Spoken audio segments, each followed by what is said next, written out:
this off. Your gut feeling on this, gentlemen? My gut feeling is the umpires handled this perfectly off. Let's go down to Comerica Park now, where Brent Ashcroft is standing by. Brent, they got it done. They've evened up the series, and a lot of that has to do with Kenny Rogers.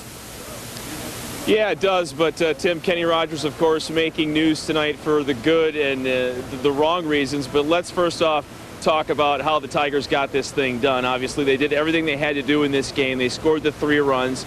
Craig Monroe got the solo home run early, and that got him on the board.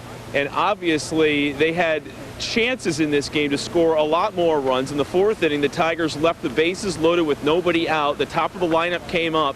Granderson, Monroe, and Polanco all got out. Chance to score a lot more runs there, and they let Jeff Weaver off the hook. But obviously, Kenny Rogers, like you said, 23 scoreless innings pitched now this postseason. That is a record. In fact, the overall record for scoreless innings pitched in a postseason is 27. So if this series extends to 6 games, Rogers will pitch that 6th game next Saturday, and he'll have a chance to eclipse that record. But tonight, the interesting thing was the dirty hand, or the thing that they're calling down here called Staingate. Obviously, Kenny had the dirt on the hand in the 1st inning. The Fox cameras caught that.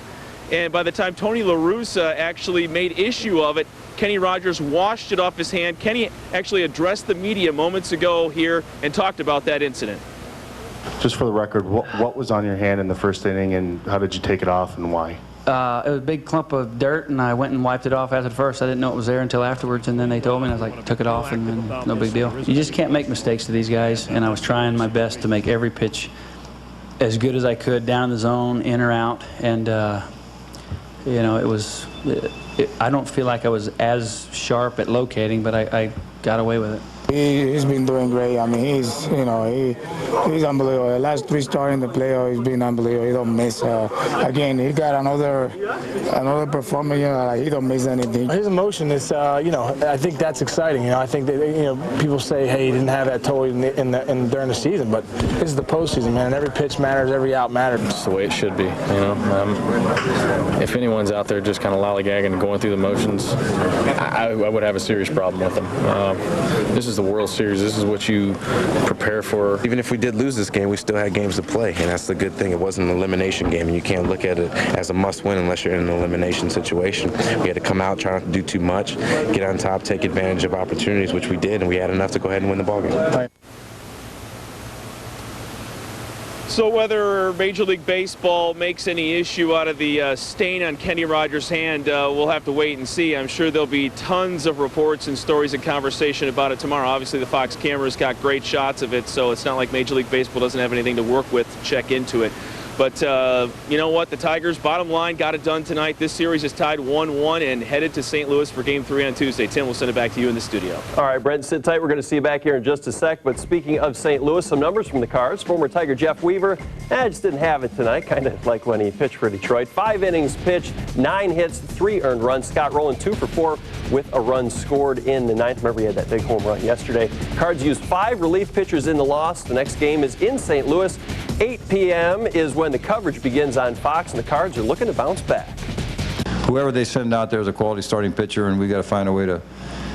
One half of it we got to score, and then we got to pitch. I mean, like today, I thought Jeff, you know, they mishit some balls for hits, and he threw a couple balls in the middle and home run and an RBI double. I thought he pitched well enough to win. If we could have done something better offensively, so you know, if we want to win, we have to do both things: hit enough and pitch enough. Let's go back to Brent. Kenny Rogers, as impressive tonight as Anthony Reyes was for the Cards yesterday. But Brent, you and I both watch these games, as have the fans at home. This was a different Tiger team tonight. They actually worked the pitch counts, and they didn't swing at all those first pitches and get foul balls tonight, did they? Yeah, you're right, Tim, and you can do that when you get a lead. I mean, last night the Tigers obviously got a lead 1-0, but then all of a sudden, you know, the meltdown for Verlander, and he was down 4-1, then 5-1, and then when you get in a situation like that, your first World Series appearance, I mean, if you stop and think about it, the Cardinals have 11 men on their roster that have World Series experience. The Tigers, just 2, Pudge Rodriguez and Kenny Rogers. So these guys probably saw the scoreboard lopsided, not in their favor yesterday, and they started pushing things. Pop-ups, weak groundouts. Tonight, they worked the count. Jeff Weaver, good pitcher. Obviously, he was the ace here in Detroit back in '99 and 2000, but you know what? This guy has had a a penchant for imploding. Now, he certainly didn't do that tonight. He pitched well. But Tigers were patient. They let Jeff Weaver make mistakes, and Jeff did make a couple of mistakes. Carlos Guillen tonight was fantastic. 3 for 3. He was a home run shy of the cycle. Obviously, Whitecap versus Whitecap. Jeff Weaver couldn't get Brandon Inge out tonight either, so that was an interesting matchup. But you know what? This series is tied 1-1, headed to St. Louis. The Tigers are in good shape with the pitching rotation in their favor, I believe, heading into St. Louis. Back to you. All right, Brent, we will see you back here in just a bit, but we have some commercials today. Plenty more from the Copa later in the show, but we're going to talk the rest of the sports world next. Nextel Cup.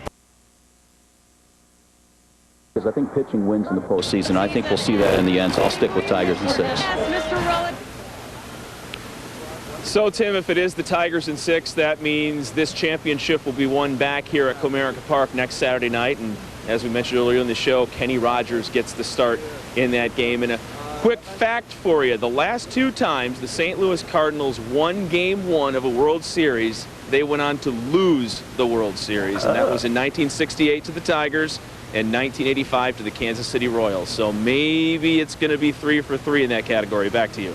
Maybe they should have gotten smart and tanked that. By the way, Brent can't see it. We have a special guest, our Old English D pumpkin. We thank Jim Dreyer, Big Brothers and Big Sisters, the marathon swimmer Jim Dreyer. He carved us a pumpkin with the D. Maybe that gave him some luck. We have another report coming up from the Copa after the break. One guy who only needs one name, Sparky. To win a title in the AL and NL thanks about this team's chances to repeat the feat. Stick around.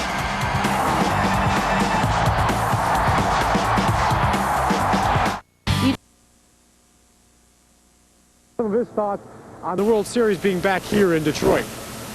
This, to me, gives this city what it's supposed to have. You know, and I think that's where Jimmy and Dave have done such a great job. They have given this city back to their sports. I got a kick out of them when they used to say baseball's dying and football's #1. Well, I hate to break the sad news to football, but nothing will ever take the place of baseball, and it proved it here this year. Proved it here. Winning the American Legion Championship here at Briggs Stadium in 1951 is the greatest thrill I ever had. I was 17 years old, and that started everything for me. And my whole life, how lucky can you be? My high school team holds the record still in Los Angeles, 42 straight. We won the American Legion Championship. We won in the minor leagues the years I managed. We won up here. I was so lucky that I almost at times, and not almost, not altogether, feel ashamed that you could be that lucky. All the things would happen for you. Tim, Sparky, always a good and interesting soundbite. Brent will have his final thoughts after the break, but for now we're going to send it back to you. All right, thanks for that, Matt. We will be back with parting shots in just a bit, team.